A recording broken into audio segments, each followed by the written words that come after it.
Now I request His Excellency Fakhar Zaman, Chairman, Pakistan Academy of Letters, Chairman of International Conference of Writers, Intellectuals, a globally known eminent fiction writer of Pakistan, to deliver his keynote address.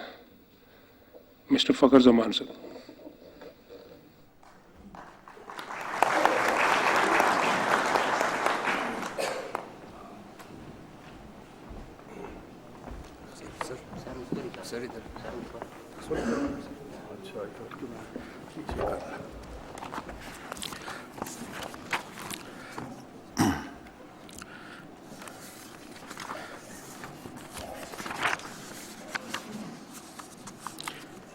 His Excellency the President of Pakistan, respected Minister of Education, distinguished guests, ladies and gentlemen. Let me first of all thank on behalf of all the delegates, around 80 from 30 countries of the world and 250 from Pakistan, to thank the Honorable President of Pakistan to give us some time to invite us here so that we can share our thought and we can hear to the thoughts of our President.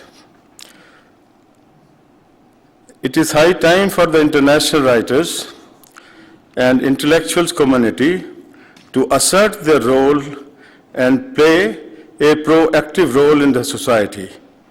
In Pakistan, the writers and poets had waged an active struggle against the martial law regimes and even received flogging and jail terms for their fight against oppression.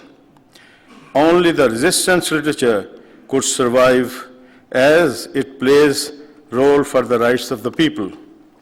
Writers and thinkers of the global community should play their vigorous role in promoting peace and harmony through their intellectual insight and genuine approach towards projecting conflicting ideas.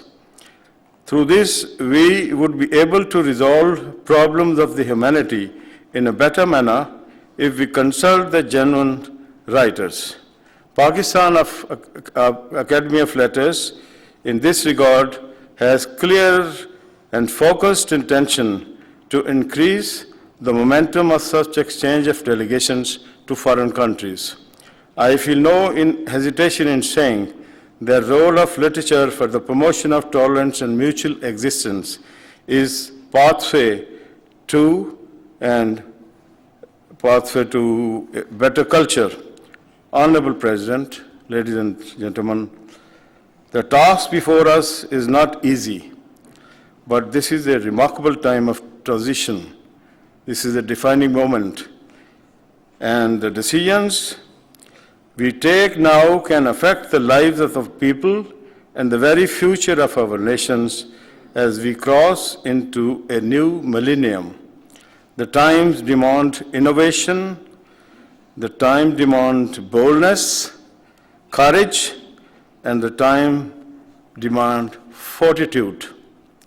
Surely, among the most essential prerequisites to realize the objective of enduring stability and a lasting peace are sustainable development, respect for the fundamental rights, and further cultivating the cultural affinity of our people, backed by efficient utilization of our opportunities and comparative advantages.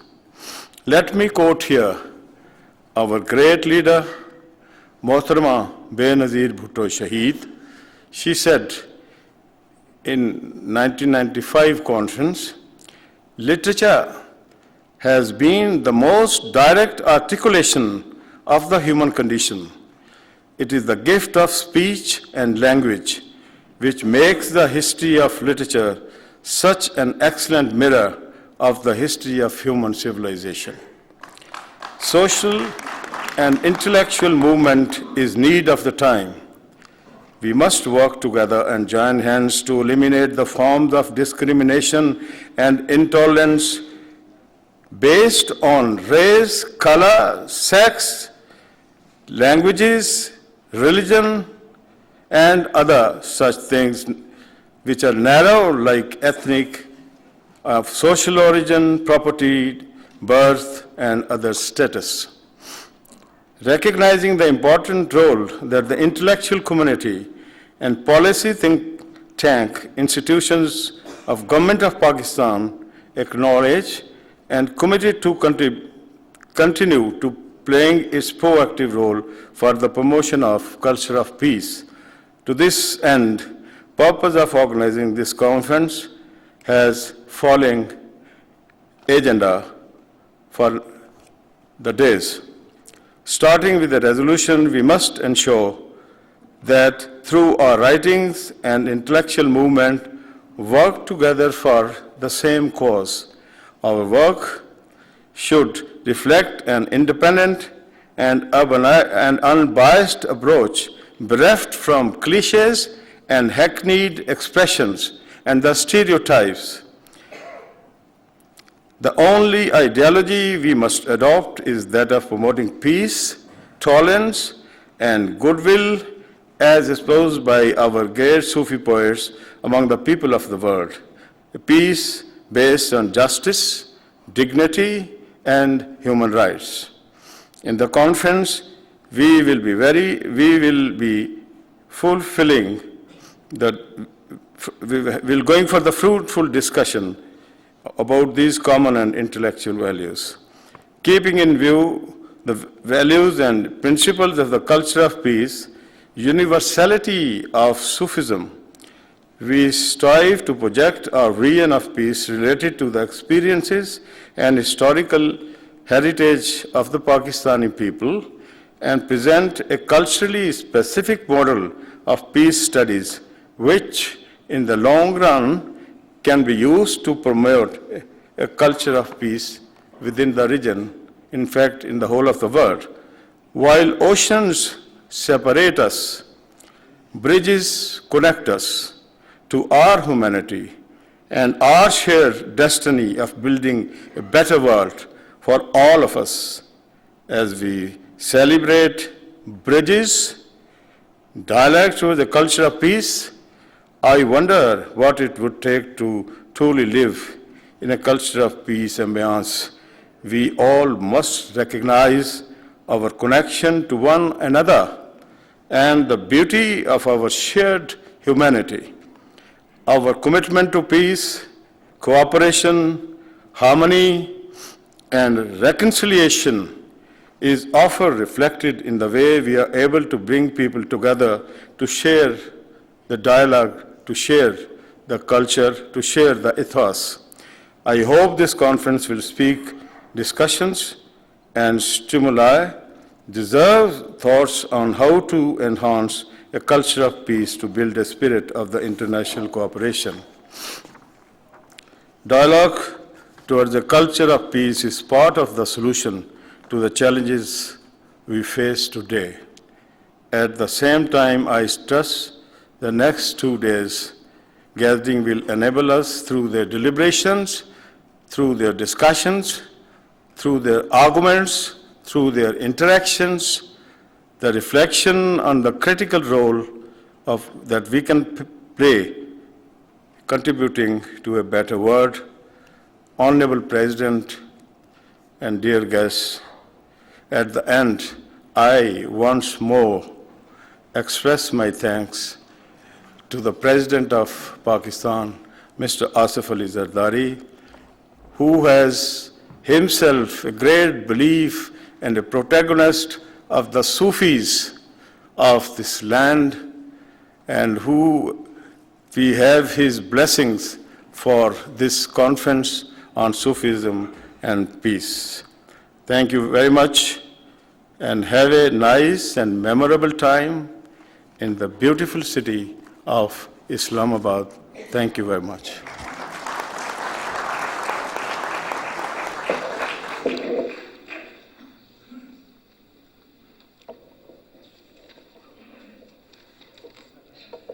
His Excellency Peter Curman from Sweden, the world-reputed poet, scholar, and writer, the former president of Swedish Writers Association, Association of Baltic Writers, and head of the selection committee for the award of Nobel Prize for Literature, is requested to kindly address the Assembly. Mr. Peter Curman, Your Excellency, sir. Thank you very, very much. Honorable President of Pakistan, Mr. Zardari, President Fakhar Zaman from Academy of Letters, Pakistan Academy of Letters, and Ambassador Ulrika Sundberg from Swedish Embassy, fellow writers. I have been asked to make a short summary of the speech I held my intervention from yesterday.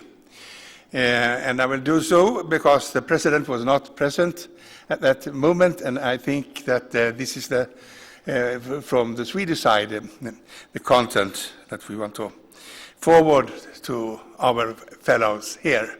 First of all, I want to say and share the hopes expressed by Fakhar Zaman here, that we all together must keep together, must work together.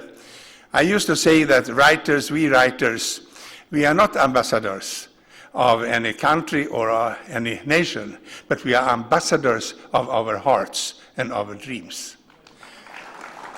And this dream we keep wherever we live, and we have this obligation to each other to show solidarity, compassion, mutual understanding and respect.